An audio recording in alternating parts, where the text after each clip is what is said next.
This is KGW News at Sunrise. Haunted daily by what Reese must have felt in those last 45 seconds. I wonder, was he scared? Did he think of us? Well, that is the sister of the radio cab driver who was fatally stabbed by a passenger last year. Ahead on Sunrise, why she and her family wanted a harsher punishment for the woman charged with his murder. Plus. But there are certain people that do want help, and for us, people that want help, it's impossible to get any help. Today, the city of Portland is launching a new program meant to better connect people living on the streets with outreach workers.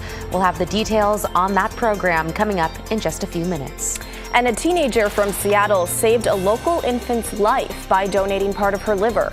This morning, we'll have that remarkable story coming up in our next half hour on Sunrise. Hey, glad you're here with us on this Thursday, almost to Friday. Drew is out, but Blair is in, helping us on this Thursday morning. I was going to say crew. Chris has got traffic. He is part of the crew, though. It is a job keeping traffic. Yes, this is true. And Rod's got the weather. What are we looking at? Hello. Well, we have some showers still out there on the radar. So if you're headed out right now, I had to flip my wipers on a couple times. There's a pretty good shower on the east side rolling up toward Gresham and crossing the Columbia River right now. This should be an early morning thing, if you will, and then becoming dry later this morning. And we still expect a very nice partly cloudy afternoon. We're at 46 degrees. Here's your day moving forward. All dry at noon, 52 degrees. 58 is my high, 56 at 5 p.m. Winds will be light. Nice weather's coming. Nice weather's coming. Nice. You got to believe, Chris. I believe. I've also seen the back half of the 7-day, which I don't believe. All right, let's go ahead and take you to the Sylvan Hill right now. Highway 26 looking pretty good. Not really a lot of traffic out there right now. Banfield getting a little bit busier here, rolling out of the Hollywood district. There's your westbound commute. That looks good. And real quick, I want to take you down to Wilsonville. This is the I-5 North commute coming off the Boone Bridge. You can see the road spray there. I take you here because a little bit later on this morning, ODOT crews will be blocking one northbound lane on the Boone Bridge during daylight hours. So basically anytime after about 7:30 or so, they're going to be doing survey work for upcoming maintenance on the bridge. So just be aware of that as we get into the tail end of the morning commute. That could create some slowing there. Guys? All right, Chris, thanks so much. Well, breaking overnight, there's a cell phone outage affecting thousands of customers nationwide. According to tracking site downdetector.com, the outage is affecting more than 60,000 AT&T customers.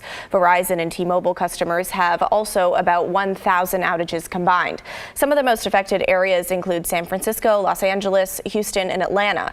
The outage means some people may not be able to make calls, including 911. All three companies have yet to address it and will update you when we get new information. A plea deal has been reached in the death of a radio cab driver who was stabbed to death by a passenger in southeast Portland last year. In court yesterday, Moses Lopez changed her plea to guilty. She's now been sentenced to more than 2 decades in prison for the death of 43-year-old Reese Lahan. Here's Stacey Caballero with the details. We're hearing the matter of State versus Moses Lopez. On Wednesday, family and friends packed the courtroom for the sentencing of 30-year-old Moses Lopez after pleading guilty to fatally stabbing a cab driver in the neck back in April of last year. The attack happened near Southeast Washington Street and Water Avenue.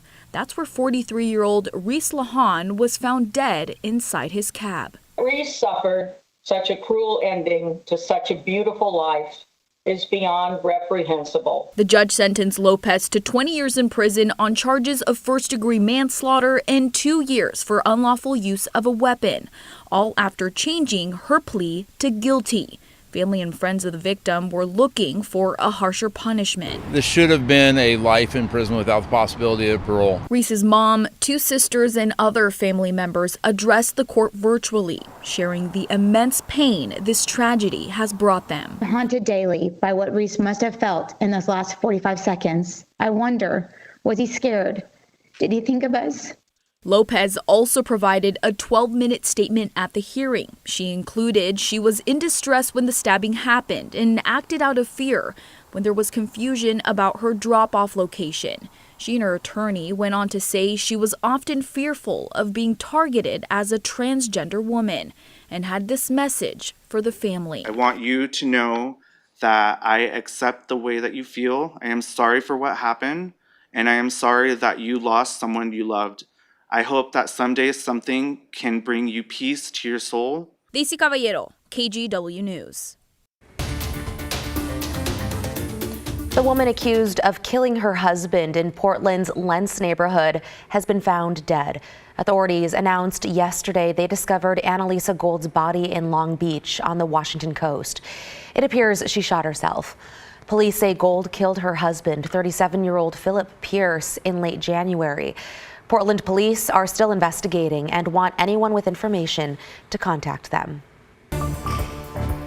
Well, starting today, the city of Portland is trying out a new way to connect with people living on the streets. Now anyone can call 311 to get connected to an outreach worker. After calling and answering a few questions, the outreach worker will follow up with the person and try and find them within 3 days. There are currently 6 city outreach workers who can each handle about 75 homeless people. The big question being asked is that enough to meet the demand? So will it be enough? It'll be enough to help a lot of people. If the demand is more than they can handle, then that's the right kind of data that helps us build resources to meet. I don't know, I just really hope it is what they say it is and it actually works, because it seems like it's never ending out here. The program is about bridging the gap to resources and services. It is not a number to call to get a shelter referral. It simply connects someone with an outreach worker, and they go from there depending on the services that person may need. The Oregon bill that would crack down on drug use on public transit is now one step closer to becoming law. The Senate passed it yesterday. It expands the crime of interfering with public transportation to include drug use and makes it a Class A misdemeanor. Under the bill, people caught using drugs on public transit would have access to state-funded treatment once convicted. TriMet and the Oregon Transit Association support the bill, which now heads to the State House of Representatives. Well, there is a new travel option out of Salem. Low-cost carrier Avalo is adding flights from Salem Municipal Airport to Sonoma County Airport. That's in Santa Rosa, just north of the Bay Area. Flights begin on May 3rd and will operate on Mondays and Fridays. Last year, Avalo became the first airline to offer commercial service out of Salem in almost 15 years. It also flies from Salem to Las Vegas and Los Angeles. That's pretty cool, guys. Yeah, absolutely. And you know what? Sure, it's probably going to be warmer in Vegas and LA than it is here, but it's going to be nice. It's not going to be too rainy later. We have a nice stretch of weather today, tomorrow, Saturday, then that strong front. I do have a significant update on that strong front that's coming in Sunday, anywhere from 4 o'clock in the afternoon to later in the evening in terms of arriving into Portland. Again, this air mass just shows you in purple the cold air coming out of the Gulf of Alaska. But here are the latest updated numbers. Let's start with Mount Hood. This is heavy snow Sunday night, Monday through the day Tuesday. We're now showing 26 inches. That's a lower number what we have been showing, but still a couple feet. Ignore the low numbers in Portland and Wilsonville for now. Just look at the dark blue shading on the coast range. That's 6 to 12 inches of snow. So here is my update. So I had snow levels near or below 1,000 feet. So now in growing confidence, there could be significant snow all the way down to 500 feet on the ground, the type of stuff that you may want to shovel by Monday morning. 1,000 feet snow, that's upper Metro Hills. That's you folks in Sandy. Could be a foot of snow, bona fide snowstorm coming, right? You're right in the middle of it Monday morning, continues into Tuesday. Coast range snow absolutely impacted here. All big time winter travel Monday, Tuesday, 10 to 16 inches. We just talked about Mount Hood. Snow level threat at sea level in downtown Portland. Yes, something that forecasters are watching carefully. We have a west wind flow.